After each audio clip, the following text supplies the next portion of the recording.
Ya, baik. Selamat sore semua. Konnichiwa minasan. Selamat datang di acara sharing budaya Jepang. Terima kasih untuk para peserta yang meluangkan waktunya untuk menghadiri acara ini. Nah, for your information, acara sharing budaya Jepang ini dilaksanakan oleh tim kelompok 172 KKN BBM ke-64 Universitas Airlangga, Surabaya. Nah, saya Anjas Pranang Arina selaku MC juga merangkap moderator dalam acara sharing budaya Jepang sore hari ini.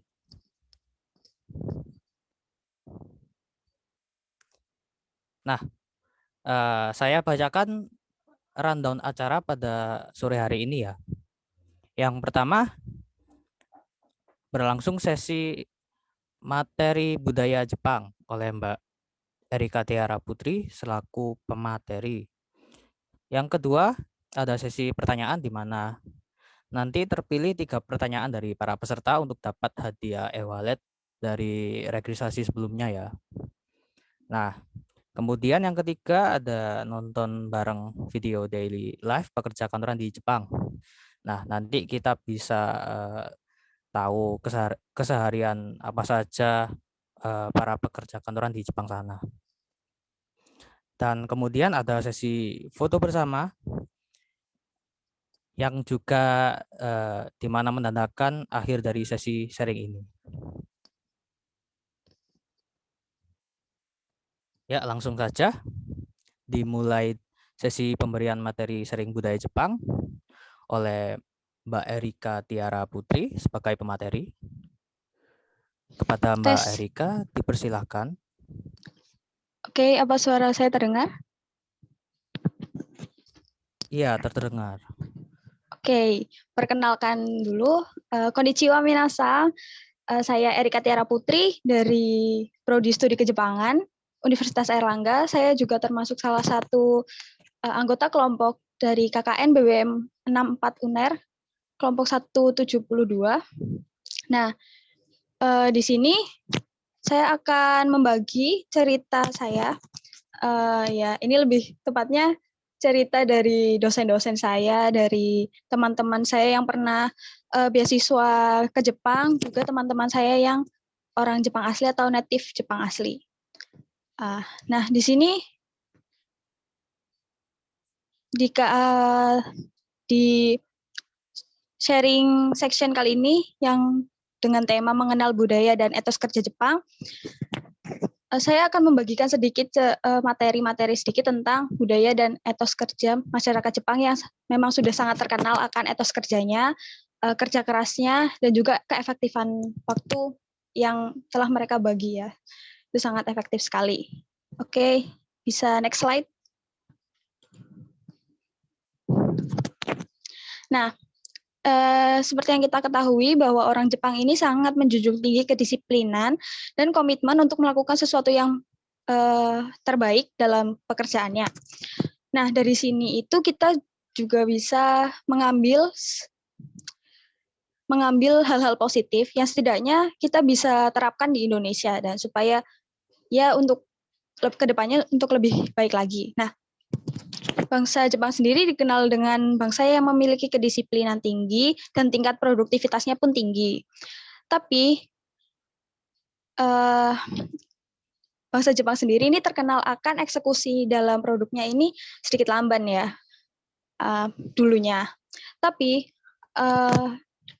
dibandingkan dengan negara-negara maju lainnya. Tapi bangsa Jepang sendiri ini bisa mengcover kelemahannya itu sehingga akhirnya tingkat perekonomiannya bisa sejajar dengan negara-negara maju di Eropa maupun di Amerika sana. Dari data Organization of Economic Cooperation and Development ini, jam kerja para pekerja di Jepang ini dari tahun 2011 sampai 2014 ini sangat tinggi. Nah, rata-ratanya itu 1.734 per tahun. Itu untuk satu pekerjanya saja atau per orang ya. Nah, puncaknya ini tahun 2015. Ada isu di mana para pekerja di Jepang itu bisa tiba-tiba meninggal dunia di dalam kereta atau ada yang mendapat tekanan berat dari senior-seniornya atau overworking juga yang akhirnya bunuh diri. Ya, bisa dengan berbagai macam hal ya. Nah, ini bisa dapat kita simpulkan dari data-data di atas bahwa orang Jepang ini sangat pekerja keras di sektor pekerjaan ya, dan juga memiliki etos kerja yang tinggi. Nah, apa sih yang mendasari orang Jepang bisa memiliki etos kerja yang tinggi, atau apa sih latar belakangnya? Nah, mari kita bahas selanjutnya. Bisa next slide. Nah, nomor satu yang pertama yang menjadi dasar orang Jepang memiliki etos kerja yang tinggi yaitu semangat Bushido-nya. Nah, apa sih Bushido ini? Bushido itu adalah jalan seorang pendekar. Jadi, nilai-nilai Bushido ini sudah tertanam oleh mereka sejak zaman samurai ya. Seperti yang dilihat di situ ada gambar samurai ya. Itu memang sudah ada dari zaman samurai. Ya seperti bahasa Indonesianya itu adalah jalan seorang pendekar, ini adalah jalan yang dipakai atau nilai-nilai kebajikan dari samurai itu sendiri. Nah, ini ada 7 nilai-nilai kebajikan dari para samurai. Ada Gi, Rei, Yu, Meiyo, Jin, Makoto, dan Chu. Nah, yang pertama Gi ya. Gi adalah keselarasan antara perkataan dan juga perbuatan. Nah, sebagai seorang samurai sendiri, atau memang yang ditanamkan dari zaman samurai itu, tidak ada istilah tindakan yang setengah-setengah gitu. Jadi apabila mereka bilang A, B, C, ya mau tidak mau mereka akan melakukan hal A, B, C itu tadi. Jadi apa yang sudah mereka putuskan di awal, mau tidak mau mereka harus melakukannya dengan segenap hati begitu. Nah, seperti itu. Jadi ini memang sudah menjadi pedoman bagi orang Jepang untuk menjunjung tinggi konsistensi seperti itu. Nah, kemudian ada Rei yang artinya respect atau menghormati, dan ini juga erat kaitannya dengan sopan santun ya. Jadi yang ditanamkan dari zaman samurai itu yaitu menjunjung tinggi kesopanan atau menghormati orang lain. Ya kalau misalnya menghormati tuan atau menghormati senpai-senpai atau senior-senior atau atasan gitu memang sudah biasa ya. Tapi yang lebih uniknya lagi dari Jepang itu bahkan lawannya sendiri juga harus dihormati. Nah, tujuannya apa sih? Nah, tujuannya itu supaya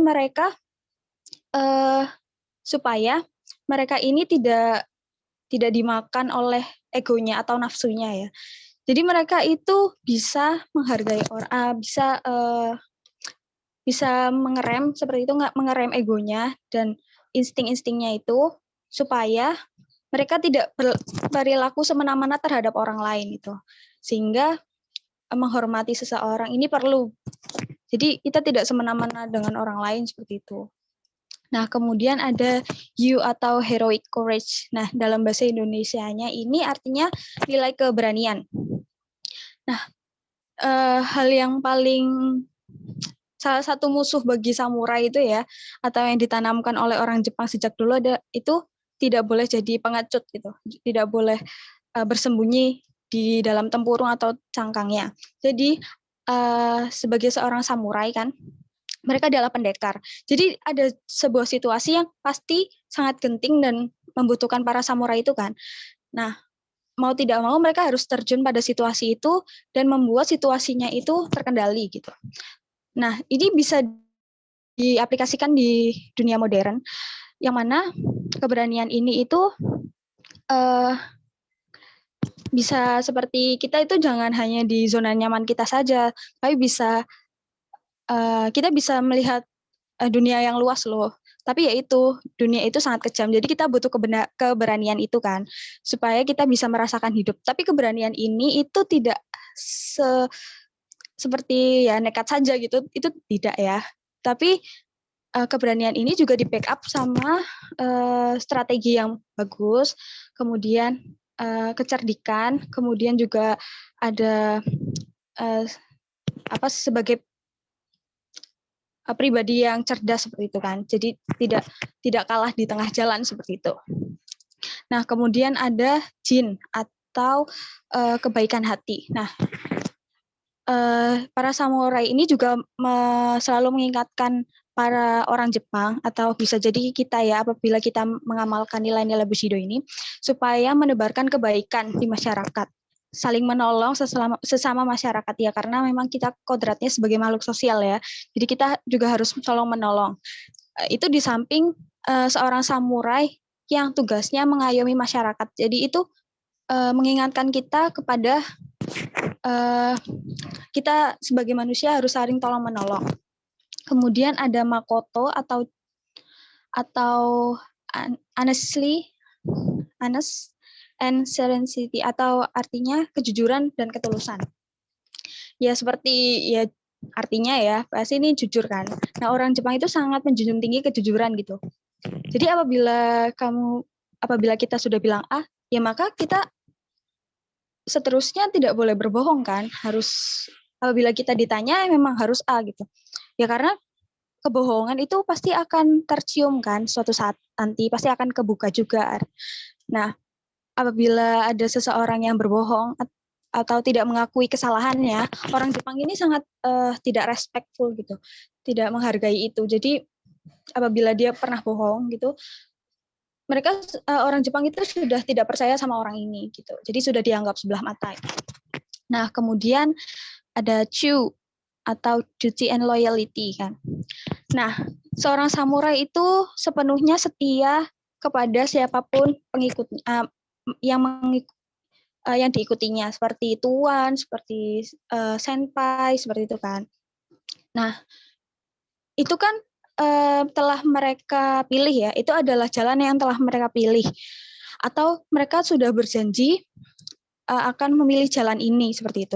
Ya, mau tidak mau mereka harus mengerjakan itu dengan sepenuh hati kan, atau juga menghormati jalan-jalan yang telah mereka pilih seperti itu. Nah, apabila mereka sudah tidak loyal, maka mereka akan menjadi pembohong kan, karena mereka tidak menepati janji atau tidak kata lainnya pengecut lah.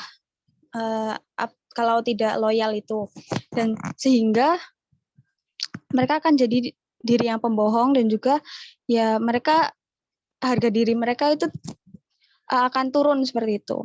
Nah, kemudian ada, maaf ya tadi kelewat sedikit, ada juga nilai Meiyo atau honor yang artinya kehormatan.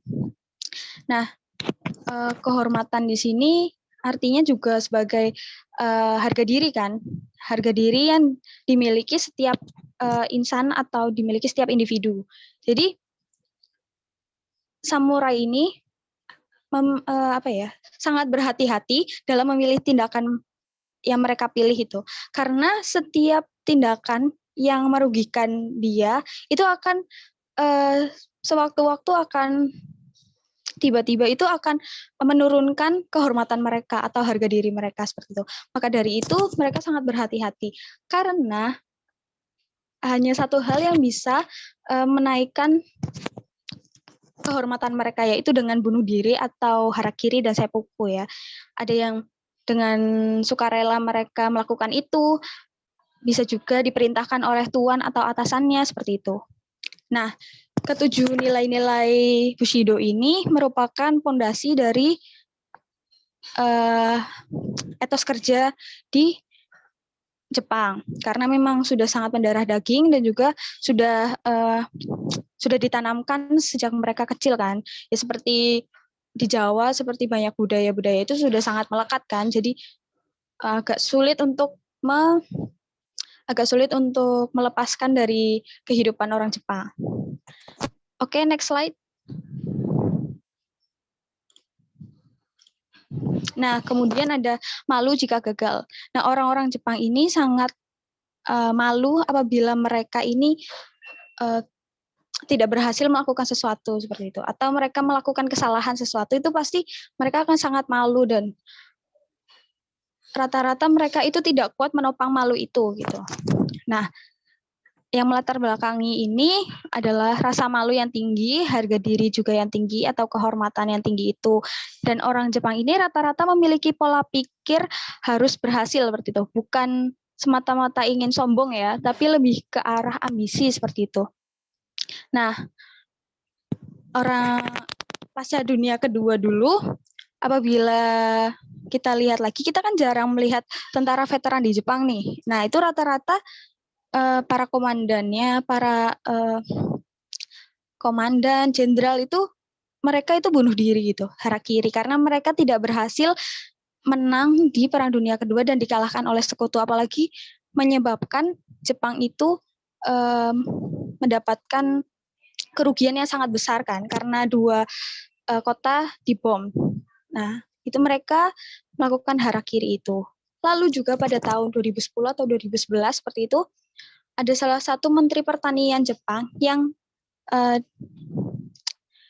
korupsi, mendapatkan kasus korupsi, dan akhirnya karena harga dirinya telah tercoreng, kehormatannya telah tercoreng, dan dia sudah tidak bisa menahan malu, atau juga dia ingin mengangkat kehormatan dia, maka dia melakukan harakiri seperti itu. Di tengah kasus korupsinya yang sedang meledak-ledak seperti itu, tapi dia memilih untuk harakiri daripada dia dipenjara seperti itu kan. Lalu apa sih yang bisa kita ambil dari budaya ini? Yang rata-rata kan apabila kita lihat ini banyak negatifnya ya. Nah, sebenarnya ini tidak melulu soal negatif sih. Ya mungkin ada harakiri dan seppuku, tapi malu apabila gagal ini bisa mendorong adanya ambisi kan. Apabila kita malu, apabila malu waktu gagal kan, jadi itu mendorong kita untuk lebih baik lagi dalam mengerjakan apa yang dikerjakan kan. Nah, jadi itu pasti hasil tidak akan mengkhianati proses kan. Nah, jadinya malu itu boleh ya, tapi ya kembali lagi bunuh diri itu sesuatu yang tidak boleh kan. Jadi ya malu boleh, bunuh diri ya jangan gitu. Oke, next slide.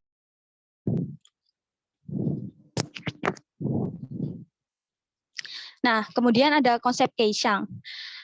Ya seperti yang kita ketahui ya, orang Jepang itu ide-idenya itu out of the box kan. Mereka udah sampai industri 5.0, apa namanya, tenaga kerja manusia udah digantikan oleh robot-robot seperti itu kan. Nah, ini tidak terlepas dari konsep Keishang ini, yaitu perubahan dan peningkatan yang konsisten terhadap 3 aspek, yaitu kreativitas, inovasi, dan produktivitas. Nah, for our information aja sih ya. Jadi pada pasca Perang Dunia Kedua, Jepang itu mengalami kemiskinan 5-10 tahunan gitu. Ya, apalagi dengan 2 kota itu dibom kan, jadi mereka itu mengalami krisis mental dan juga materi kan. Nah, para cendekiawan Jepang itu tidak hanya berhenti sampai di situ saja, karena mereka kan memiliki prinsip-prinsip Bushido tadi kan. Jadi mereka itu ingin bangkit, dan itu para cendekiawan Jepang akhirnya membuat kampanye mencatat pada tahun itu. Mereka itu meminta para petani, pedagang, bahkan anak-anak gitu, itu untuk mencatat apa? Mencatat keresahan mereka, kegagalan mereka, atau hingga mencatat ide-ide dan inspirasi-inspirasi yang mereka dapatkan. Nah, tujuannya apa? Tujuannya itu untuk mereka bisa merealisasikan ide-ide yang telah mereka dapatkan. Jadi tidak hanya dibiarkan sampai berdebu saja, tapi juga harus direalisasikan. Kemudian mereka juga bisa belajar dari kegagalan-kegagalan yang mereka tulis seperti itu. Jadi lebih terfokus pada hal-hal yang ditulis. Nah, kemudian mereka juga saling bertukar catatan. Nah, supaya mereka merasakan keresahan yang sama, kegagalan yang sama. Jadi mereka merasakan satu nasib seperti itulah. Dan kemudian akhirnya mereka saling bertukar ide kan. Bisa jadi apabila idenya sama ya mereka akan merealisasikannya bersama seperti itu. Nah, ini yang bisa kita catat adalah, nah jangan berhenti mencari inspirasi. Nah, itu inspirasi bisa kita dapatkan di mana saja ya. Seperti ya sekarang sudah era modern, sudah banyak link kita sudah bisa mencarinya di internet, bisa di artikel-artikel, atau bisa tetap mau pakai cara lama, bisa membaca buku atau pergi kemana, seperti itu. Nah, catat semua ide yang telah terpikirkan, seperti itu kan. Baik itu di internet, ya linknya bisa disimpan, atau di screenshot, atau lihat di video, bisa juga kita download, atau seperti apa, seperti itulah. Nah, apabila sudah didapat ini, ya jangan dibiarkan begitu saja. Kita harus merealisasikan ide itu. Nah, apabila kita buntu akan ide, apa sih jalan keluarnya gitu kan. Nah, jalan keluarnya bisa seperti tadi gitulah. Mencari orang yang bisa diajak bertukar pikiran kan. Nah, apabila kita udah buntu, tapi ada orang lain gitu, kita tanya, menurut Anda bagaimana perspektif Anda tentang masalah A gitu. Ya mereka akan pasti menurut saya bla bla bla bla bla gitu. Akhirnya kita bisa otak kita bekerja kan, mencerna perkataan dia, dan akhirnya kita bisa saja pro, bisa saja kontra kan. Nah, mungkin kalau pro itu kita bisa merealisasikan bersama, mencari jalan keluar, mencari solusi bla bla bla. Nah, tapi apabila kontra ya itu lain cerita ya. Nah, inilah yang kita bisa tanamkan dari budaya Jepang yang sangat bagus ya, konsep Keisyang ini. Nah, lalu ada kemudian next slide bisa, ada konsep Kaizen ya. Nah, Kaizen ini terdiri dari dua kotoba atau dua kata ya, yaitu Kai yang artinya perubahan, Zen itu yang artinya yang baik, seperti itu. Nah, jadi kan ininya perubahan yang baik atau improvement ini. Konsep Kaizen ini sangat erat kaitannya dengan kedisiplinan. Kenapa? Konsep Kaizen ini kan artinya perubahan yang berkelanjutan atau terus-menerus, seperti itu kan. Jadi ini bisa belajar dari kegagalan. Nah, kegagalan itu untuk menjadi sebuah kesuksesan itu kan tidak seperti membalikan kartu saja. Tidak semudah itu ya. Pasti masih ada proses-proses selanjutnya. Nah, itu dilakukan perlahan demi perlahan ya. Mungkin pertama itu skalanya kecil-kecil dulu. Kemudian beberapa waktu apabila sudah dirasa cukup, maka skalanya itu bisa bertambah besar dan akhirnya bisa tercapai tujuan yang dicita-citakan, seperti itu. Nah, ini konsep Kaizen ini itu sudah ditanamkan sejak mereka kecil kan oleh orang tua mereka. Ya awalnya ya dari hal-hal yang kecil saja, seperti mereka itu review materi setelah sekolah, seperti itu kan. Mungkin awalnya itu selama 1 minggu hanya 1 menit membaca, seperti itu. Nah, untuk minggu-minggu setelahnya bisa ditambah skala yang lebih besar, seperti itu. Nah, ini cocok sekali kan apabila kita terapkan di Indonesia. Mungkin kita mager seperti itu dan ingin lebih produktif lagi. Nah, kita bisa nih pakai konsep Kaizen ini yang awalnya malas membaca novel seperti itu, tapi ingin membaca novel, ingin gemar membaca seperti itu. Bisa dilakukan mungkin awalnya berapa halaman, 5 halaman setiap hari. Nah, jadi semua itu tuh konsep jadi semua itu tuh intinya ada pada konsistensi kita. Jadi apabila kita konsisten, walaupun awalnya dari skala kecil, tapi ujung-ujungnya pasti kita bisa meraih atau bisa terbiasa dengan hal-hal kecil itu. Jadi semakin kita terbiasa ya akhirnya kita semakin produktif gitu. Oke, bisa next slide. Nah, ini yang lumayan terkenal ya di Jepang, yaitu Sabizu Zangyo. Nah, Sabizu Zangyo ini atau dalam bahasa Indonesianya adalah lembur cuma-cuma gitu, jasa lembur ya. Jadi orang Jepang ini sangat suka lembur gitu ya, bukan sangat suka sih. Mereka ya antara suka dan tidak suka ya. Jadi ada nih yang melatar belakangi mereka gemar lembur, lebih memilih lembur daripada tidak ya. Jadi mereka itu berpikiran bahwa urusan perusahaan ini lebih penting dibandingkan urusan pribadi. Karena apabila perusahaan ini misalnya mendapat proyek yang besar atau mendapatkan keuntungan besar, para pekerjanya pun diharapkan akan mendapatkan bayaran yang setimpal juga ya, mungkin dari bonus-bonus itu tadi. Nah, sehingga mereka merasa perusahaan ini yang telah memberikan mereka gaji seperti itu. Jadi mereka itu seperti sudah mengabdikan diri mereka kepada perusahaan. Lalu ada senioritas. Nah, jadi apabila kita throwback ke tadi ya, nilai-nilai Bushido tadi, kan orang Jepang sangat menjunjung tinggi sopan santun atau menghormati seseorang kan. Apalagi menghormati orang yang lebih tinggi dibandingkan kita, yaitu atasan lah, atau tuan lah, atau bos lah, seperti itu kan. Nah, ini yang mendasari orang Jepang suka lembur ya, yaitu pantang pulang sebelum atasan pulang.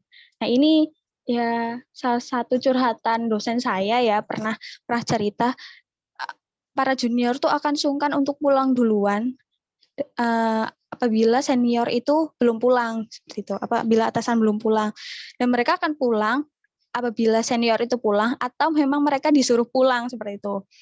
Nah, nanti kita bisa lihat di video nanti, yaitu mereka ya salah satunya mereka bisa pulang itu karena disuruh pulang sih.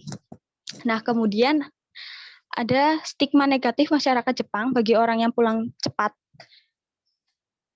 Karena di masyarakat Jepang sendiri itu kan sangat menghargai orang-orang yang kerja keras, kemudian disiplin, kemudian ya kerjanya itu efektif seperti itu kan. Nah, apabila ada orang yang pulang cepat ini dianggap seperti, ih kamu nggak pekerja keras ya, ih kamu kok pulang cepat, seperti itu kan. Jadi dianggap sebelah mata saja, seperti, ih kamu kok males-malesan, padahal dia pulangnya udah jam seperti biasa kan, itu haknya dia. Tapi ya itu lagi stigma orang di masyarakat seperti itu ya, memang budayanya seperti itu kan. Nah, ada atau tidak sih penanggulangan dari baik dari pemerintah atau dari perusahaan-perusahaan terkait itu? Ada sebenarnya. Jadi jam reguler para pekerja di Jepang itu 40 jam per minggu atau satu harinya itu 8 jam satu hari kan. Ya seperti di Indonesia pada umumnya ya. Yaitu misalnya dia berangkat jam 8. Jam 8 ya pulangnya jam 4 seperti itu. Berangkat jam 9, pulangnya jam 5 gitu.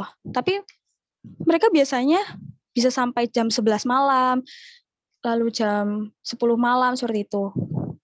Dan akhirnya pemerintah itu menerapkan batas lembur, yaitu 100 jam per bulan untuk satu pekerjanya. Ya karena apabila tidak ya, mereka akan ketinggalan kereta, bis, dan sebagainya. Ya karena kita tahu ya, bahwa orang Jepang ini suka sekali naik transportasi umum, karena memang lebih murah lah dibandingkan mereka memiliki kendaraan pribadi seperti itu. Nah, kemudian menghimbau juga, pemerintah ini menghimbau juga untuk perusahaan-perusahaan untuk memberi upah ya dari jam lembur ini. Jadi awalnya itu mereka tidak diberi upah karena ini merupakan yaitu tadi cuma-cuma doang. Ini cuma-cuma saja ya. Jadi tidak dibayar kan awalnya. Tapi pemerintah itu akhirnya menghimbau perusahaan untuk memberi jam lembur itu upah seperti itu. Jadinya mereka nggak sia-sia seperti itu. Nah, kemudian ada juga dari kantornya atau perusahaannya yang memberikan langkah penanggulangan, yaitu banyak kantor yang tutup lebih awal. Misalnya pukul 8 sudah tutup, jam 9 tutup, ya ini untuk menanggulangi atau pekerja-pekerja yang ketinggalan kereta. Dan apabila mereka ketinggalan kereta, mereka akan biasanya menginap di hotel kapsul atau internet cafe ya. Internet cafe itu lebih kayak warnet di Indonesia, dan ini itu ya mungkin menjadi pemandangan yang tidak sedap ya, karena banyak pekerja yang malam-malamnya tidur di internet cafe atau warnet seperti itu, dan paginya ya mereka sangat-sangat lusuh seperti itu kan ya, dan itu tidak baik untuk kesehatan, sehingga banyak perusahaan yang akhirnya meregenerasi atau menyeting aturan-aturannya kembali seperti itu, mengubah aturan-aturannya kembali. Nah, ini ya jangan terlalu banyak ditiru ya untuk Sabi Suzangyo ini, karena banyak dampak negatifnya khususnya di badan kita sendiri, karena kesehatan kan nomor 1 ya. Bisa next slide?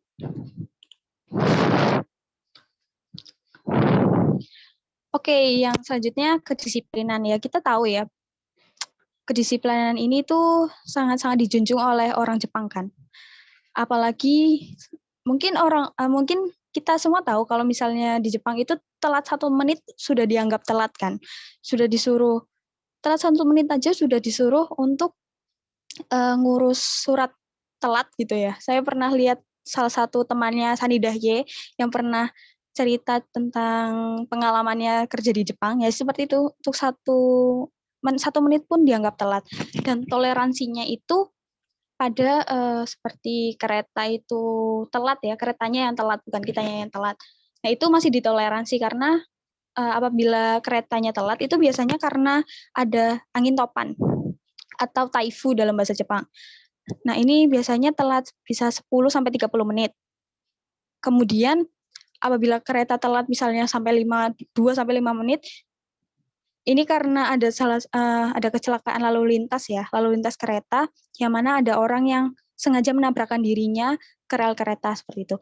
Dan biasanya ini tuh sudah ada di dalam berita. Nah, kita loncat ke tidak ada alasan atas kesalahan.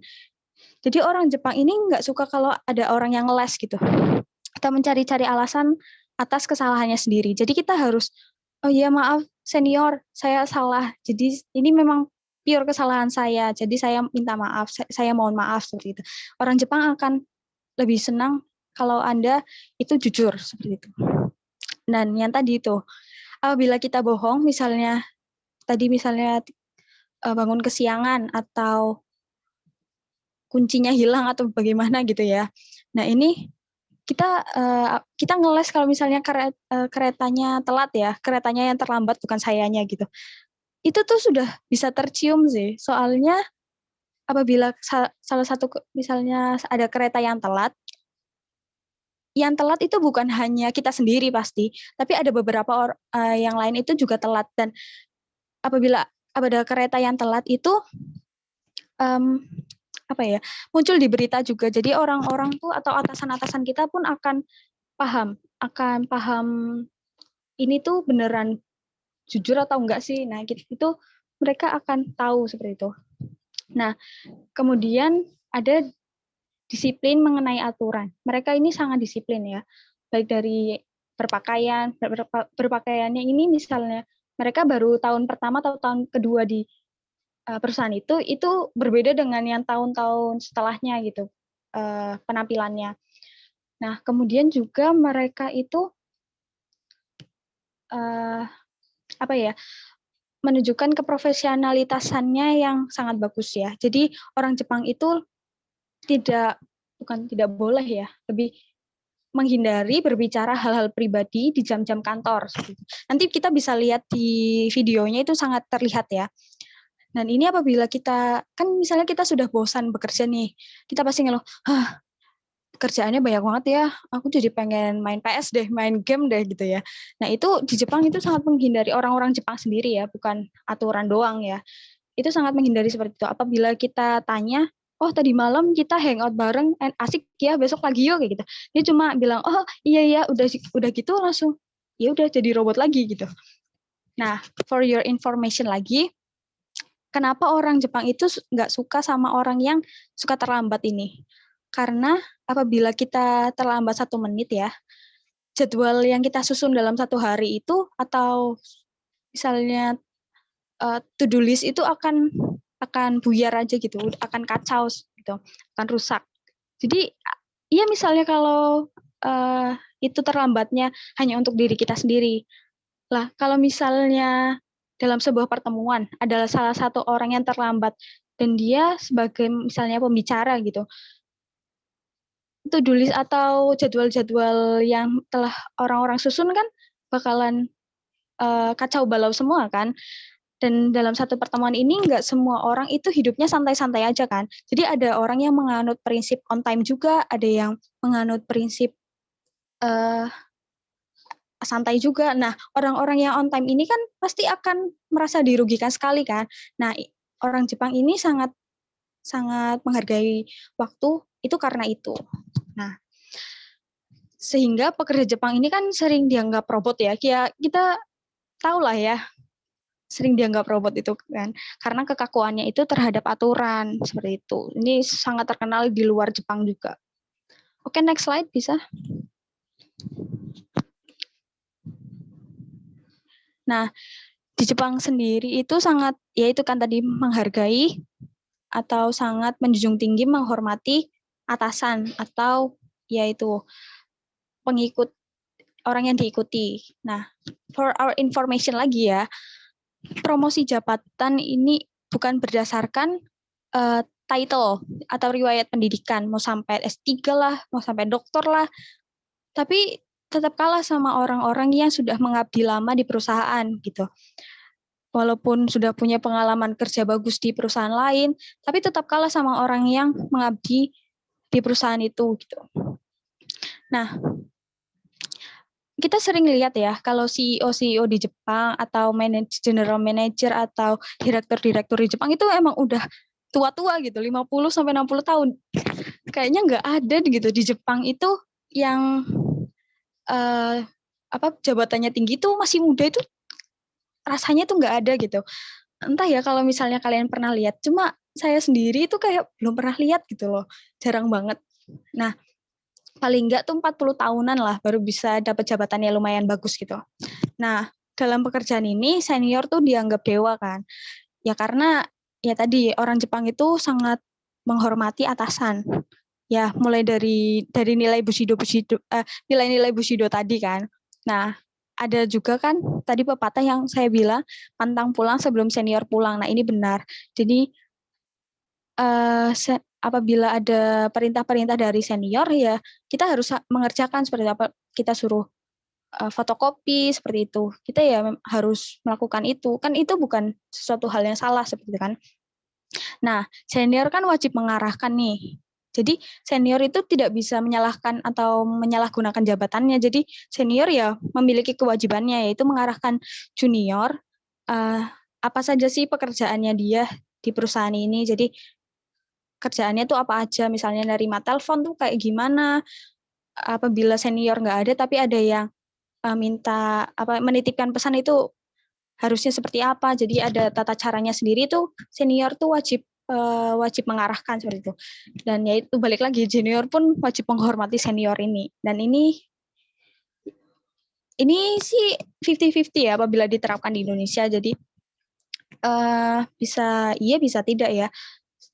Ya, untuk menghormatinya iya, cuma karena dilihat lagi di Indonesia banyak sekali yang menyalahgunakan jabatan. Jadi mungkin bisa sih senior ini wajib mengarahkan yang di bawahnya supaya yaitu tidak ada hal yang sewenang-wenang yang dilakukan senior ke junior. Bisa next slide?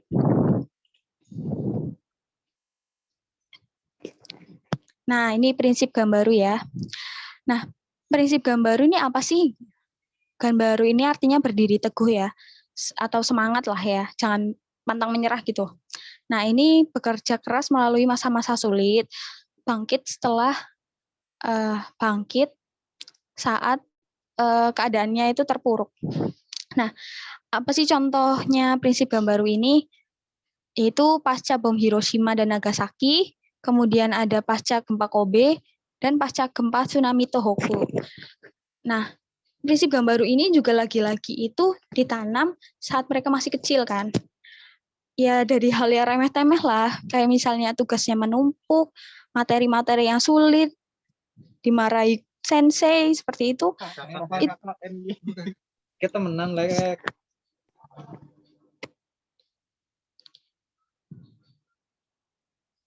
Nah, kemudian itu dari hal-hal yang remeh-temeh seperti dimarahin sensei dan sebagainya, ini orang tua ini akan menyemangati anak mereka dan pokoknya jangan menyerah. Harus bangkit harus bangkit gitu kan. Harus bangkit walaupun sulit apapun itu tuh pokoknya kamu bisa melewati hal ini seperti itu. Bukan ya orang tua nggak akan menyalahkan anak, pasti pokoknya disemangatin gitu. Diberi apa ya? Mungkin diberi petuah-petuah sebagainya. Nah, apabila kita melihat dari pasca bom Hiroshima dan Nagasaki, nah kan itu bukan bencana yang remeh lagi kan, ini bencana yang sungguh-sungguh luar biasa kan, apalagi di bagian kesehatan ya. Apabila kita pernah lihat itu di YouTube ada sih dokumenternya orang Jepang itu yang sampai melepuh sana sini, bahkan yang kena radiasi itu bisa sampai mutasi dan sebagainya gitu. Itu hati itu bisa bergetar gitu lihatnya. Apalagi mereka orang-orang yang nggak bersalah, mereka hanya orang-orang sipil seperti itu kan. Nah, tapi setelah adanya bom Hiroshima Nagasaki ini, Jepang bisa bangkit kembali seperti itu. Dan malah mereka menjadi negara maju kan. Sekarang sudah setara dengan Amerika, apalagi kalau kalian bisa lihat di Olimpiade Tokyo kemarin kan, Jepang menjadi salah satu yang peraih medali terbanyak kan, di bawahnya Amerika sama Tiongkok gitu. Nah itu Jepang sudah mulai kayak apa ya, belajar dari kesalahannya, belajar dari kegagalannya, dan ini dengan saling bahu-membahu, tidak hanya menunggu bantuan dari pemerintah saja, tapi mereka juga baik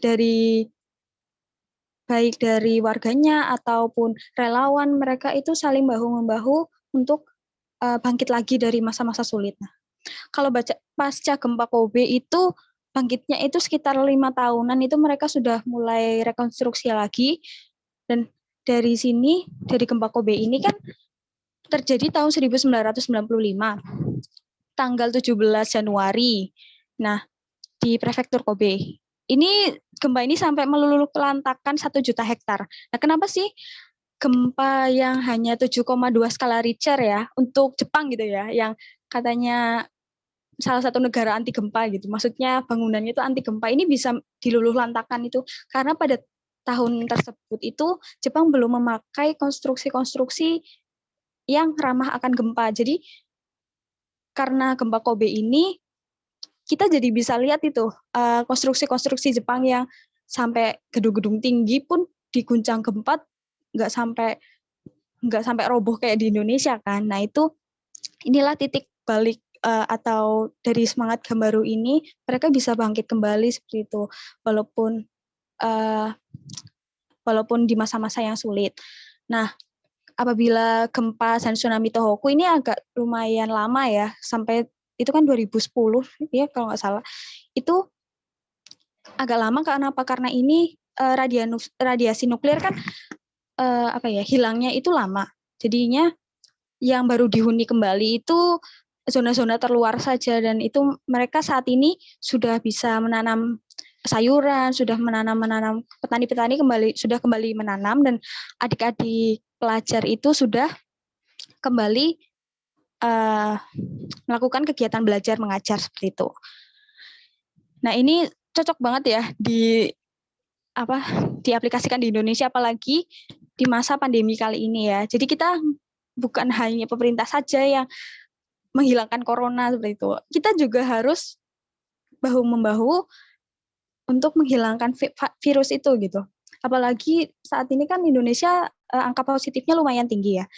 Jadi nomor satunya itu ya dengan hal remeh-temeh saja dulu, pakai masker, jaga kebersihan, terus jaga kesehatan. Nah, seperti itu. Kita nggak boleh meremehkan hal-hal yang kecil ini, karena dengan hal-hal kecil ini yaitu dengan prinsip Ganbaru, apabila semua merasakan prinsip Ganbaru semua, apabila semua telah menerapkan ini semua, ya kita bisa bangkit dari masa-masa sulit ini seperti itu. Oke, next slide.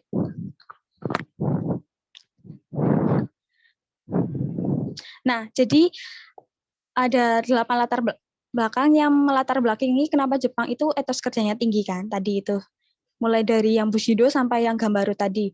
Nah, itu menjadi kunci orang Jepang sangat menyukai pekerjaannya gitu.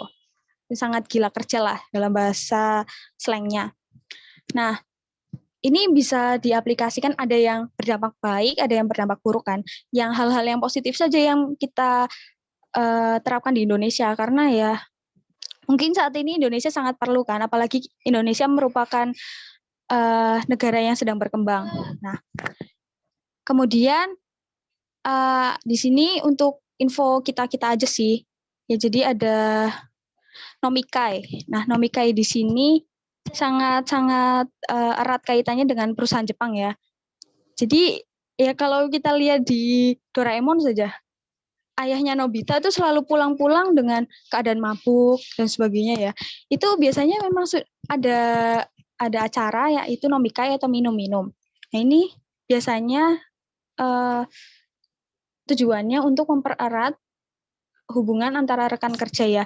Kalau bahasa Indonesianya itu mempererat tali silaturahmi kali ya. Nah, yang biasanya mengorganisir ini adalah para junior-junior atau kohai-kohai. Ini suasananya itu beda banget dari kantor ya. Suasananya itu sangat santai, ya namanya juga untuk mempererat hubungan rekan kerja kan, jadinya santai-santai aja.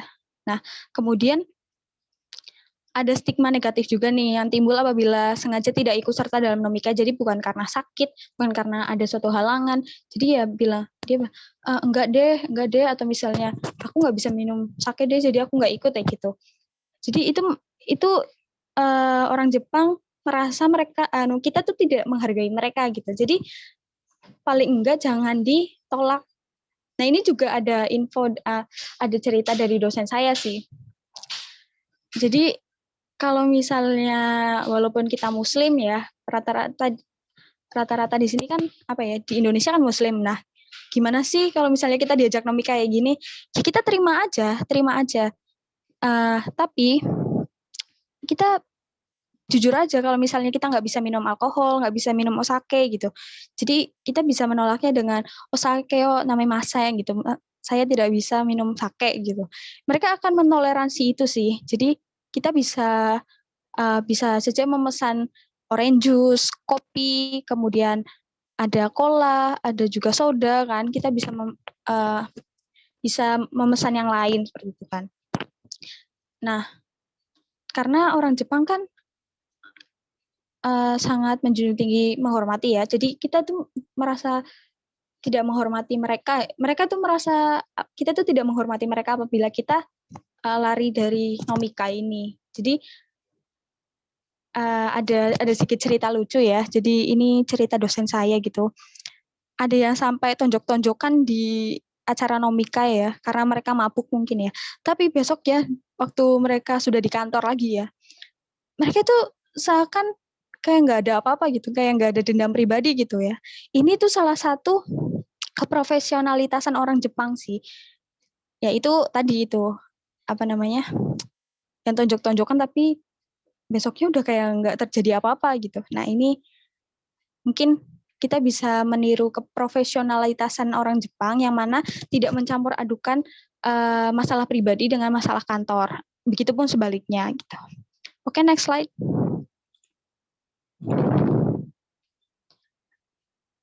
Nah, kemudian ada stigma tamu adalah raja, atasan adalah dewa. Nah, pepatah Jepang ini mengatakan bahwa yaitu yang tadi itu tamu adalah raja, atasan adalah dewa ini.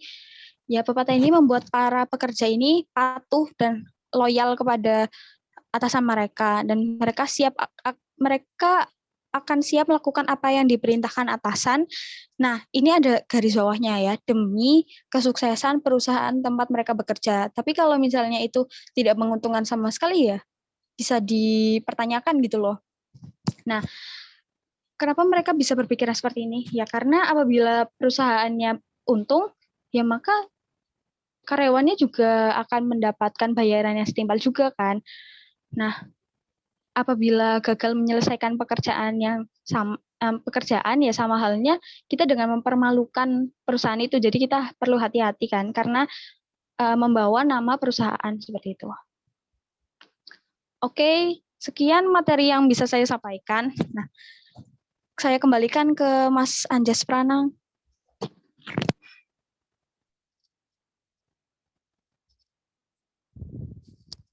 Ya, baik. Terima kasih atas materi yang diberikan oleh Mbak Erika. Nah, dari paparan materinya ini dapat dideskripsikan bahwa budaya di sana itu sangat disiplin, hampir seperti tipe perfeksionis kalau saya nilai, dan juga bisa menjadi suatu hal yang positif maupun negatif tergantung bagaimana individu tersebut menerapkannya dalam kehidupan sehari-hari. Nah, langsung saja berlanjut ke sesi berikutnya, yakni sesi pertanyaan. Nah, sesi pertanyaan ini sebelumnya terdapat 3 pertanyaan yang terpilih untuk mendapatkan voucher atau hadiah e-wallet. Nah, namun jika orang yang peserta terpilih tidak hadir dalam acara hari ini, maka dianggap gagal dan dilanjutkan untuk dicari pemenang selanjutnya kan. Nah, eh, lanjut ke pertanyaan yang terpilih, saya bacakan ya. Ada Mbak Hana Nur Aziza ya, panitia tolong Iya, dicek. Oh ya. iya ada. Nah, Mbak, saya bacakan pertanyaannya ya. Oke, yang pertama, apa yang melatar belakangi budaya dan etos kerja masyarakat Jepang sangat kuat? Terus, apakah strategi etos kerja di Jepang dapat berpotensi diterapkan di Indonesia? Kemudian, adanya penilaian negatif tentang negara Jepang, apakah dapat mempengaruhi budaya dan etos kerja di negara tersebut? Nah, pertanyaannya ini bisa dijawab oleh Mbak Erika. Silakan. Oke, langsung saya jawab ya. Nah, yang pertama kan apa yang melatar belakangi budaya dan etos kerja masyarakat Jepang ini sangat kuat ya. Jadi yang membuat ini kuat yaitu etos kerja di Jepang sendiri bisa kuat karena prinsip-prinsip tadi sudah mendarah daging di masyarakat Jepang kan. Bahkan sudah terakhir sejak zaman Edo atau era samurai itu sendiri. Ya jelas sangat kuat dan mendarah daging kan ya. Nah, sehingga ini tuh sangat sulit dipisahkan dan sudah menjadi identitas juga dalam diri orang Jepang sendiri gitu. Juga orang tua di Jepang ini sudah membekali anak-anak mereka dengan prinsip-prinsip ini sejak masih kanak-kanak ya, supaya mereka berpikiran, oh ini yang akan dibuat kerja, jadi harus ditanamkan sejak kecil ya, supaya sudah menjadi kebiasaan gitu kan.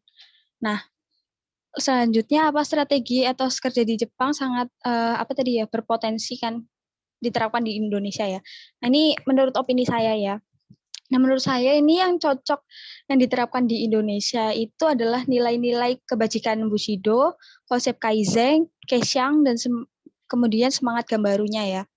Nah, apalagi yang menjadi momok di Indonesia kan rasa malas nih, yang menyelimuti masyarakatnya, sehingga yang bisa dilakukan terlebih dahulu atau yang pertama kali dilakukan yaitu konsep Kaizen.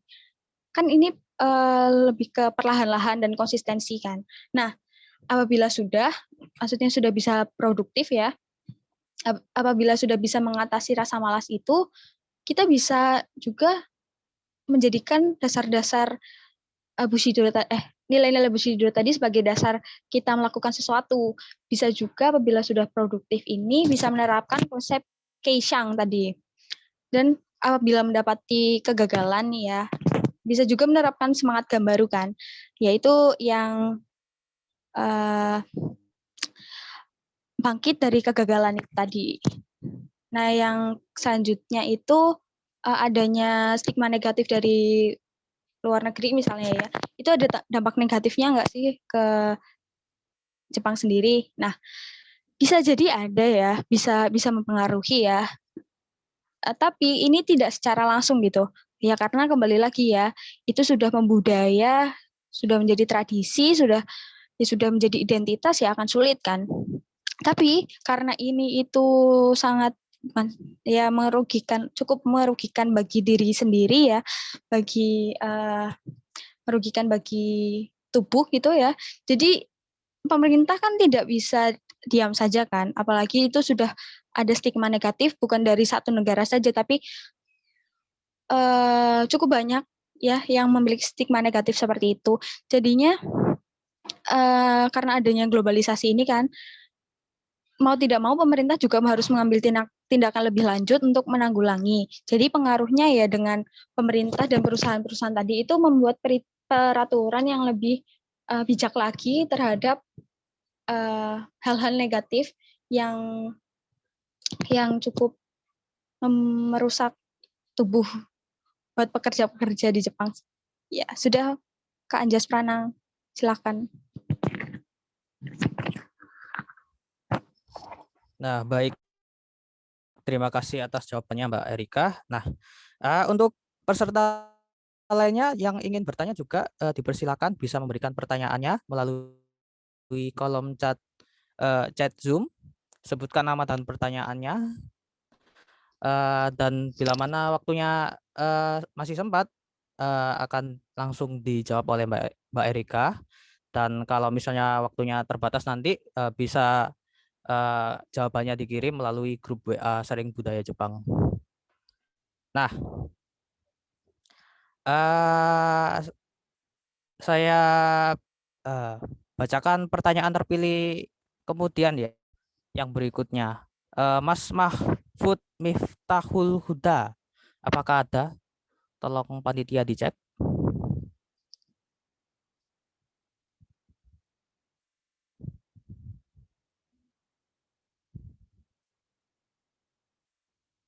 Jika tidak ada, maka akan dilanjutkan sesi nobar video bersama ya. Nah, sekali lagi saya ingatkan untuk peserta lainnya yang ingin bertanya, dipersilakan bisa memberikan pertanyaannya melalui kolom chat Zoom. Nanti akan dijawab langsung bila waktunya memungkinkan. Dan juga kalau misalnya waktunya terbatas, jawabannya nanti akan dikirim melalui grup WA Sharing Budaya Jepang.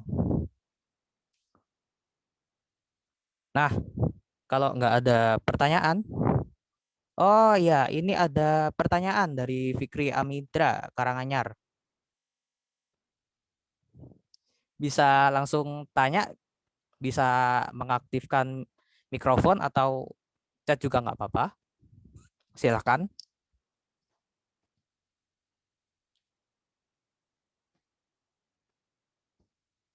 Silakan Mas Fikri.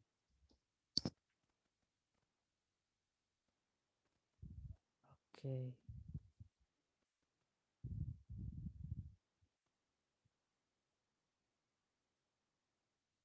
Oh, chat. Ya.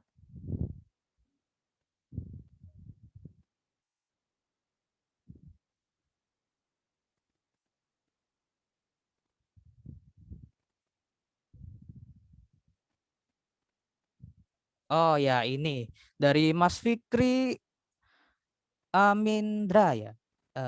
Pertanyaannya bagaimana sih memupuk etos budaya kerja di Jepang untuk kehidupan sehari-hari? Oke, pertanyaannya bagaimana sih cara memupuk etos budaya kerja di Jepang di kehidupan sehari-hari? Untuk Mbak Erika mungkin bisa dijawab langsung ya. Oke, Silahkan. kalau menurut saya ya, ini kan bisa kayak misalnya kedisiplinan, kemudian ada konsistensi, kejujuran, kemudian tidak terlambat untuk melakukan sesuatu. Ini kan kita bisa melakukan di hal-hal kecil seperti mulai dalam diri kita sendiri ya, yang primer dulu seperti makan. Makan kita tidak bisa terlambat kan. Apabila kita terlambat kan bisa jadi mah. Nah, ini mulai dari situ. Bisa mulai dari situ. Kemudian kita malas mengonsumsi vitamin misalnya. Ya, mau tidak mau harus dilakukan setiap hari kan. Ya mungkin awalnya itu diingatkan seperti alarm gitu. Namun apabila kita sudah terbiasa akan itu, alarmnya mulai dinonaktifkan seperti itu dan sudah menjadi kebiasaan. Nah, ini memupuknya bisa mulai dari hal-hal kecil dari lingkup individu ya, bukan hanya langsung di pekerjaan gitu, tapi bisa hal-hal kecil. Ya misalnya juga beribadah ya. Bisa yang muslim itu bisa sholat kan 5 kali sehari kan cukup banyak kan. Nah, ini bisa diitukan, misalnya yang pertama itu yang wajib-wajib dulu atau masih bolong-bolong ya set alarm aja. Apabila azan sudah berkumandang itu harus langsung sholat. Nah, seperti itu. Itu merupakan kedisiplinan. Nah, bisa juga ini masuk ke yang nilai-nilai Bushido tadi sih, lebih ke menghormati Tuhan Yang Maha Esa gitu kan. Nah, kalau yang non-muslim, misalnya yang pergi ke gereja ya, tapi biasanya ke gereja hanya pas Hari Raya Paskah, Natal, seperti itu, Kamis Putih, Jumat Agung, seperti itu kan. Nah, ini bisa ke setiap minggu ke gereja, seperti itu. Itu dari hal-hal yang remeh-temeh dulu saja. Nanti kan kita sudah terbiasa disiplin, sudah biasa bekerja keras, misalnya PR langsung dikerjakan, seperti itu.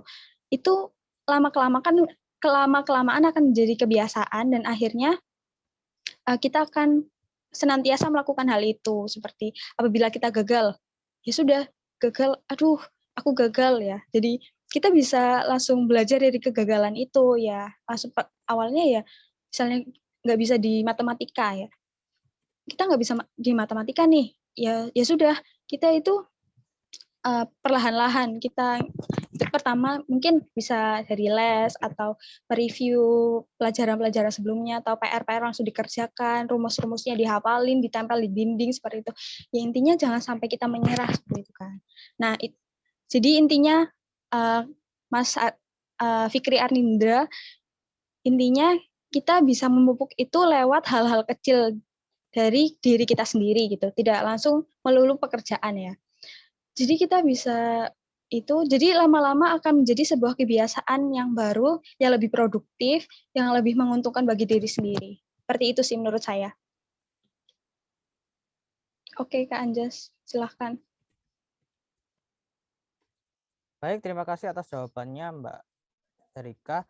Terus ini ada pertanyaan lagi dari saudara Fauzan Robiqwahini, SMP PGRI 1 Sempror Gombong.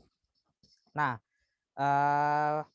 saudara bertanya apakah etos kerja di Jepang sifatnya sama, dalam arti tidak hanya pada perusahaan tetapi juga pendidikan.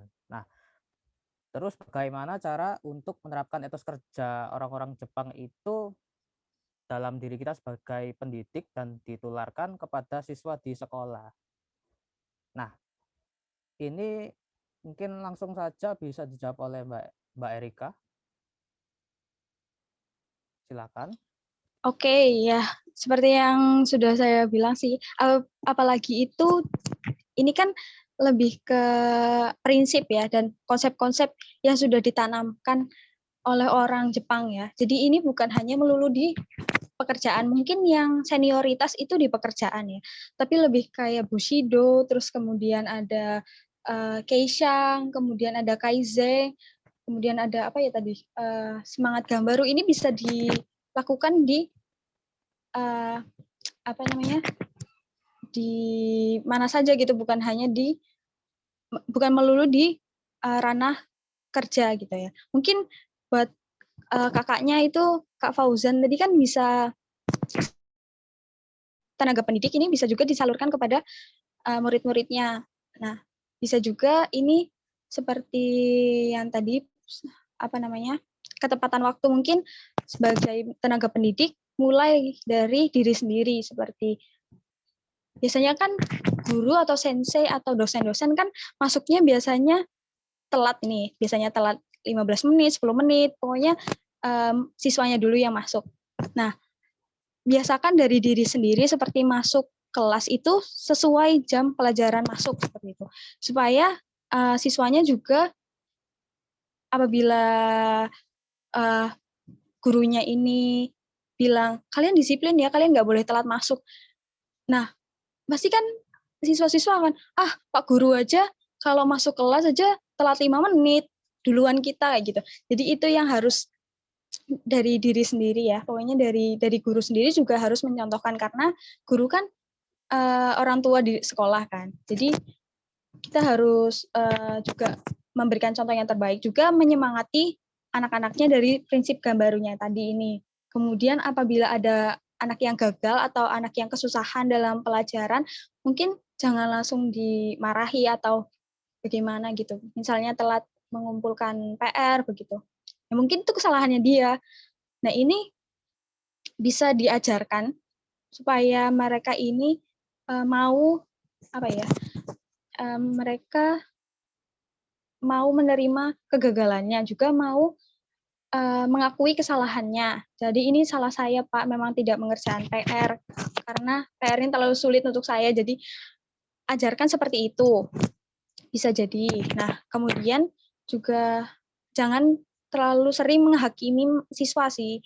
Karena siswa ini akan menjadi minder dan akan mengelak, ini bukan kesalahan saya kok, ini bukan kesalahan saya. Jadi orang-orang itu kayak cari. Nah, ini yang mungkin ada di sekitar kita ya. Orang-orang kan seringnya ngeles, enggak kok, itu bukan salahku, ini bukan salahku. Enggak, tadi kan kayak gini gitu. Nah, ini sudah dipupuk semenjak kecil, banyak orang yang menghakimi orang lain, jadi orang lain itu yang ngeles gitu. Seharusnya itu jangan menghakimi seperti itu. Nah, itu bisa dilakukan seperti itu sih, Kak Fauzan kira-kira. Saya kembalikan ke Kak Anjas, silakan. Ya, baik, terima kasih atas jawabannya Mbak Rika. Untuk Saudara Fauzan sendiri, apakah ada ditanyakan? Apakah cukup jelas?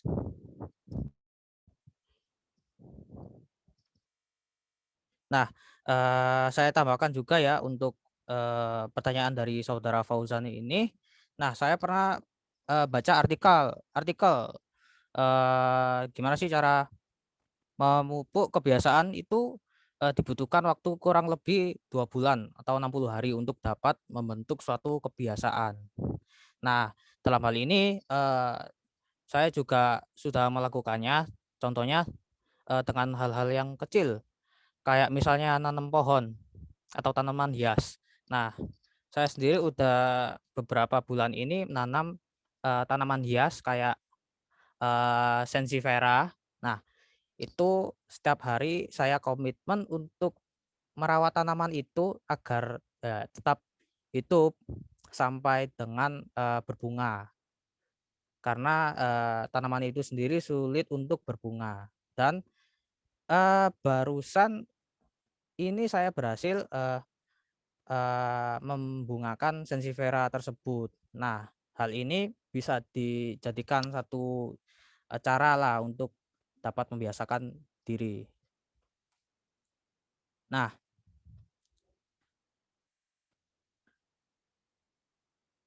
saya lihat kolom chat sebentar ya. Oke, sudah cukup, terima kasih. Nah, apakah dari peserta sendiri ada pertanyaan lagi? Bisa lewat chat ya. Nah, kita selanjutnya mungkin langsung ke sesi nonton bareng video tentang keseharian daily life orang Jepang. Mungkin operator panitia bisa tolong dibantu.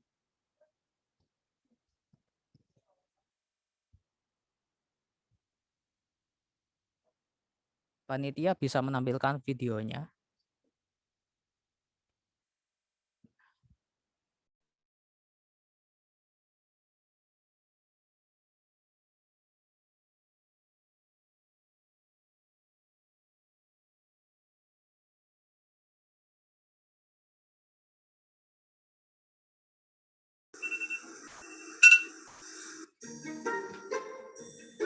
This is Emmy, a 24-year-old Japanese woman working in Tokyo, and she's just waking up.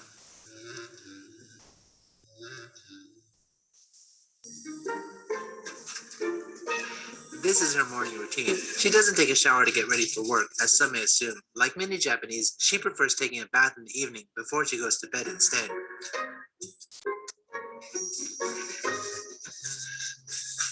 Nah, jadi orang Jepang ini terbiasa untuk mandi sebelum mereka tidur Emmy, ya, how long karena does it take mereka to put tidak on her mau makeup? 5分ぐらい。 telat も atau う時間 terlambat. がないので適当です。 Dan karena semalamnya mereka sudah lembur sampai malam dan takut untuk bangun terlambat atau terlambat ke pekerjaan ataupun terlambat kereta, jadi mereka lebih memilih I mandi swear, sebelum mereka who made tidur. breakfast for you? いつもいっぱい送ってくれるんですけど、全然食べれません。もう時間がないです。 Well, Emmy completely bailed on breakfast. It's okay though, she's trying to be on time. In fact, many Japanese just grab a small breakfast like an onigiri from the convenience store on their way to work. So if you didn't notice already, Emmy still lives with her family, which is a fairly common thing in Japan, even after graduating from university.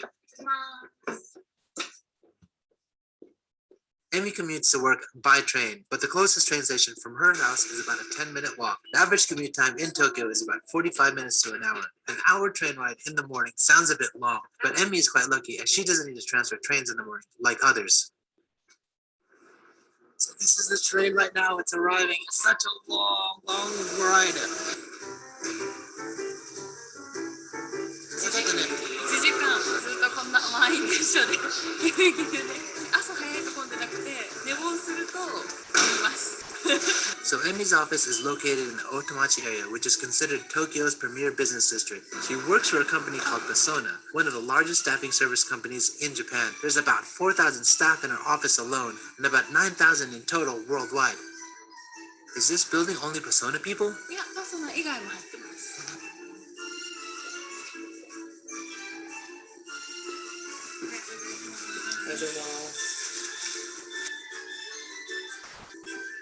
You don't have a monitor? あります。モニターある人はいるんですけど、私はないです。 And that's Emmy's boss. Super friendly. And this is Emmy's office. As you can see, very open and colorful compared to most Japanese offices. Since Emmy works in the PR department, her first task of the day is to read all the newspapers, so she's up to speed with what's going on in Japan and the rest of the world. And today's Monday, so she has to catch up on all the news over the weekend, so she's in a bit of a rush. Check out this view outside. It's pretty open. Is everyone here doing the same job? そうですね、朝はみんな大体新聞を読みます。 How are people seated in the office? ここと、ここと、この3つが広報部です。 So check this out. This happens often in Japanese offices. This lady is passing out souvenir sweets from her vacation. It's called omiyage in Japanese. It's customary in Japan to bring something back from your vacation for people in the office. It's kind of a way to show gratitude to others for letting you take a break from work and for them covering you while you're away. Oh, and there's another person doing it. In my 15 plus years in Japan, I've never seen anyone forget to do this. So one thing I'm really noticing is just how quiet this office is. There's not a lot of loud voices, which I guess when working in a workspace like this where it's all open, it's very, very helpful. Literally, it's like actually fairly respectable. Not a lot of people talking or gabbing. You can actually get work done here because no one's too loud. People actually don't wear headphones. In my previous office, I used to wear headphones, but that was probably just me. But I actually noticed something interesting. I don't know if it's something worldwide. There was a desk with a little humidifier on it. Is that something that's just Japan, or does the rest of the world where people have humidifiers on their desk because the air is too dry? So what I'm showing you right now is the company's morning assembly meeting. In Japanese, it's called chore, and it takes place every morning. I'm kind of surprised that Emmy's company still does this, being as progressive as they are, as you see this more commonly practiced in old traditional Japanese companies. Basically, during the meeting, they share important company news from different departments. I suppose it's equivalent to today's company email newsletter blast. Then, after the company-wide meeting finishes, each department gets together and they do the same thing. Dilakukan. Okay, since Emmy's busy with her work, let's play Curious George and explore the office a bit. So let's just go down here and see what they have. So you can see this is the pantry area. Oh, yeah. はい、朝の業務です。 So she fills all the water heating pots up in the morning. It's then later used to make tea, which is served during client meetings throughout the day. So this is quite interesting because this is one of the executive offices here, and you can see that there's no wall here. It's an open space, just like this entire office. So I just found out the CEO has a whole stack of blank birthday cards to give out to people. What he uses it for is like he knows a lot of people apparently. Nah, tadi yang membaca koran tadi itu masih belum masuk ke jam pekerjaan. Nah, Where you going? ini sudah masuk ke jam kerja, jadi orang-orang itu lebih fokus kepada 仕事してお昼ご飯食べる pekerjaannya itu, bukan hal-hal pribadi seperti itu kan. Kalau yang Omiyake kan tadi belum masuk ke jam kerja, jadi masih dibolehkan. It's quite Nah, progressive in my untuk opinion that a company allows employees to jam-jam olahraga let alone ini have a full gym built inside of the disediakan office. atau You pay a monthly fee, though. tempat-tempat And if untuk you want olahraga to ini have personal trainer to customize your workout, disediakan Indeed, untuk that's menghindari workout tadi itu yang is isu-isu yang still wearing her suit. ada You come here and like get a full workout on, isu-isu para pekerja yang check it meninggal out. tiba-tiba di kereta Slippers. seperti itu untuk menghindari hal itu. So you can like come here, wear your regular shoes with the slippers on. お昼ご飯まであと1時間ぐらい頑張ります。 So Amy, you have an hour until lunch break. What are you working on now? 淡路島の広報を担当しているので、今から淡路島の案件の仕事をやります。 How do you like your job? いやでも面白いです。難しいけど面白い。勉強になります。 So now she's making phone calls and doing your standard computer work, checking emails, drafting documents, filling out reports, etc. You know the deal if you've ever worked in an office. So another interesting thing is the CEO actually just sits right here in the center of the office. His chair is just right here. I think it's pretty impressive that he just sits right around everyone. Anyone can just like talk to him when he's here. What do you guys prefer? Do you guys prefer having like blocked off cubicles, or do you like this open office style? One thing though, he does have the nicest seat in the office. That's one difference. So I'm in your seminar room right now. Emmy's downstairs doing her work. So let's explore the office. I heard there might be a conveni on the 3rd floor, so let's go check it out.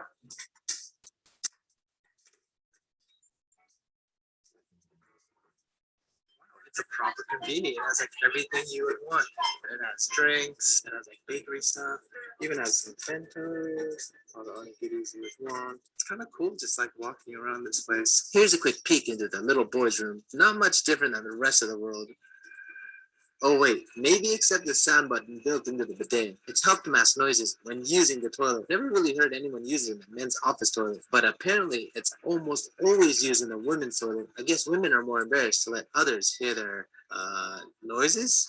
Oh, I heard about this. This is a global salon. Let's go inside and check it out. Oh wow, it's nice to see the employees working on their English skills. And so apparently they even have this open space here for everyone to use, which is nice. Look, man, Emmy has a sweet office. They shouldn't have let me just walk around by myself this whole entire time. Finally, lunchtime. She's asking coworkers if they want to go to lunch together.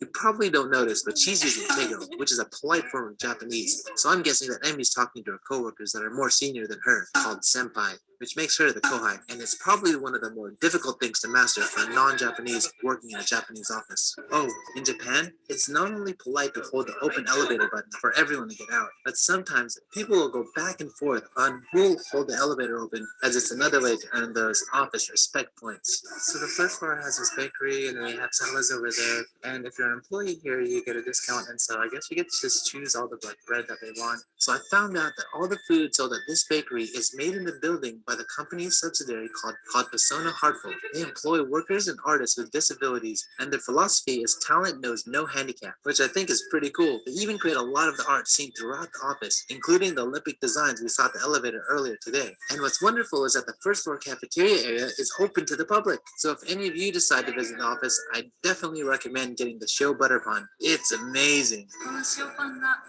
人気です。毎日作ってくださって、今これは出来たての塩パンです。 Something else you may not know if you've never seen it before. The wet towels provided with your food is to wipe your hands before you eat. Just wanted to mention it since many countries don't offer wet towels. Another thing that might surprise you is that everyone's eating their salad with chopsticks. And when you finish, you've got to clean up your garbage and put away your trays or plates if they have any. This is also common in Japanese fast food joints like McDonald's or soba shops. Anyway, I've gotten used to all these since I've been in Japan for so long. But what do you think about the wet towels, salad chopsticks, or even cleaning up after yourself? They have a farm up here we're gonna check out. So we have a few more minutes before Emmy has to go back to the office. Emmy asked me if I wanted to check out the farm. Yeah, you heard me. A real deal farm in the office.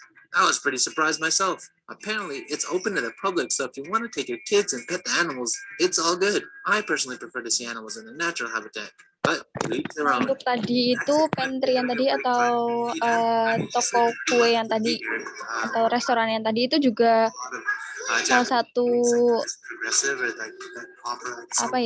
inovasi dari perusahaan supaya mereka itu bisa makan makanan yang terjamin seperti itu, dan kantinnya juga lebih sehat daripada yang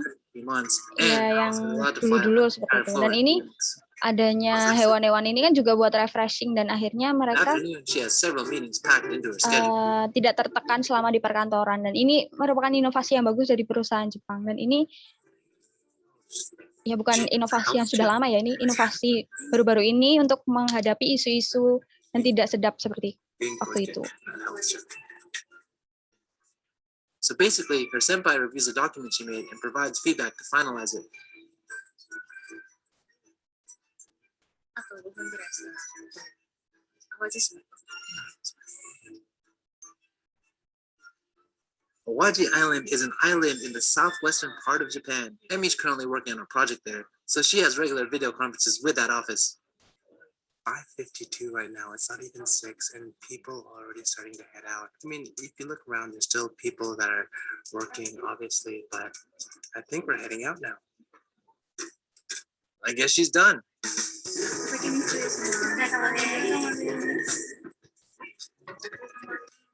In old school Japanese companies, it would have been death to leave the office before your superiors. In fact, I have several friends working in those type of offices, and they're always working late. Seems like Emi's office is way more flexible and let you leave when you finish your work for the day. Makes sense, right?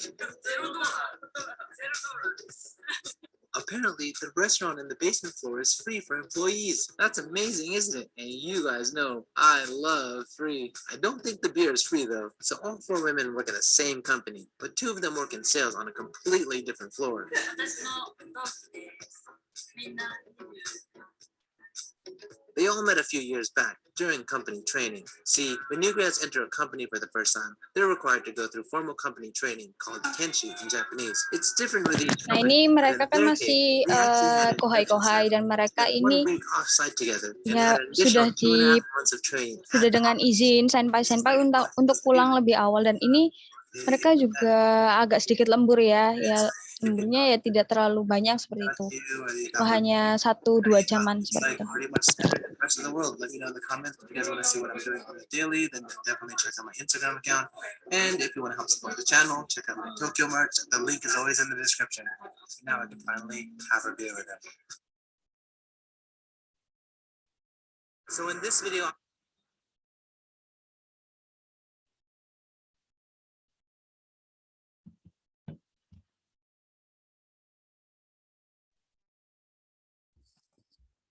Ya, tadi sudah diputarkan beberapa video tentang daily life para pekerja kantoran di Jepang ya.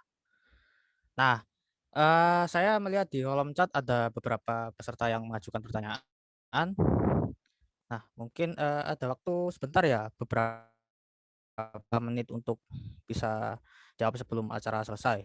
Nah, untuk Mbak Erikanya mungkin bisa dijawab pertanyaannya Mbak Nur ya. Pertanyaan dari saudari Mbak Hana lagi. Izin bertanya Kak, apakah konsistensi etos kerja Baito dan bekerja pada umumnya orang dewasa sudah lulus pendidikan di Jepang apakah sama Kak? Nah, mungkin Mbak Erika bisa langsung dijawab.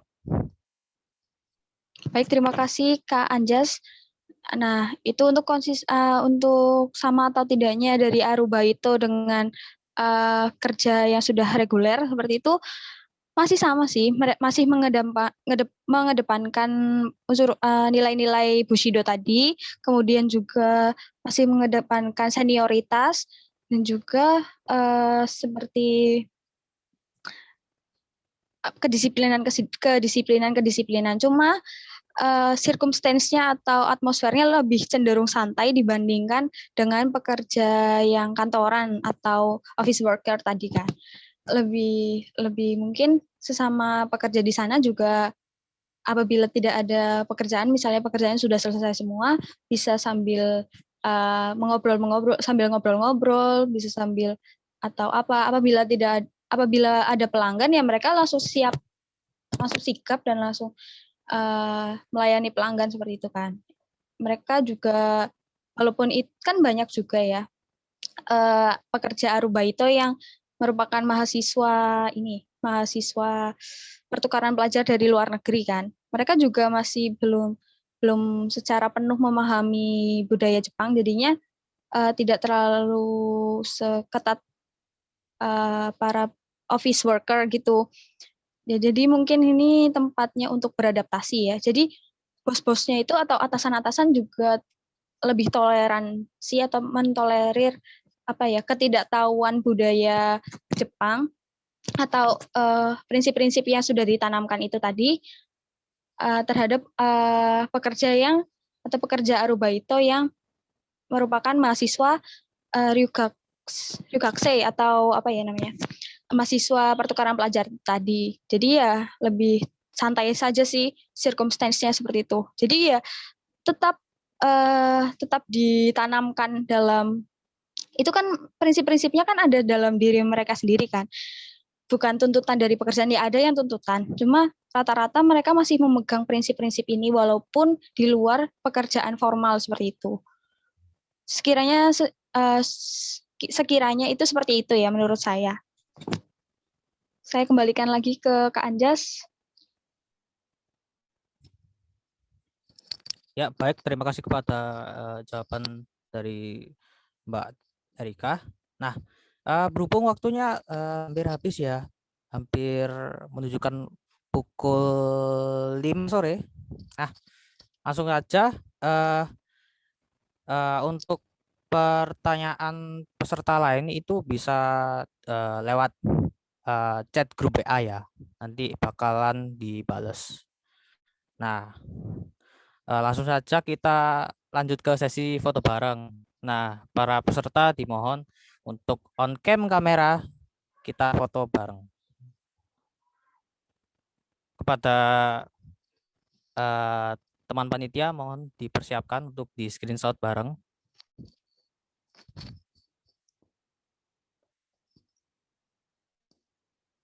Oke. Foto dimulai. Aba-aba. 3, 2, 1. Oke, lanjut lagi. Dan pose 3, 2, 1. Lagi. 3, 2, 1. Ya, terima kasih atas partisipasinya hadirin sekalian peserta sharing budaya Jepang. Nah, untuk peserta yang mengajukan pertanyaan terpilih tadi kepada Mbak Hana Nur Aziza, yang kedua Mas Fikri Arnindra, dan juga yang terakhir kepada Saudara Fauzan. Bisa dinantikan voucher e-walletnya nanti. Nah, kemudian kita masuk ke sesi penghujung acara ya kan. Terima kasih atas partisipasinya di acara sharing budaya Jepang ini. Nah, saya Anjas Pranangarina selaku MC dan moderator serta mewakili teman-teman panitia semua untuk undur diri. Terima kasih dan selamat sore.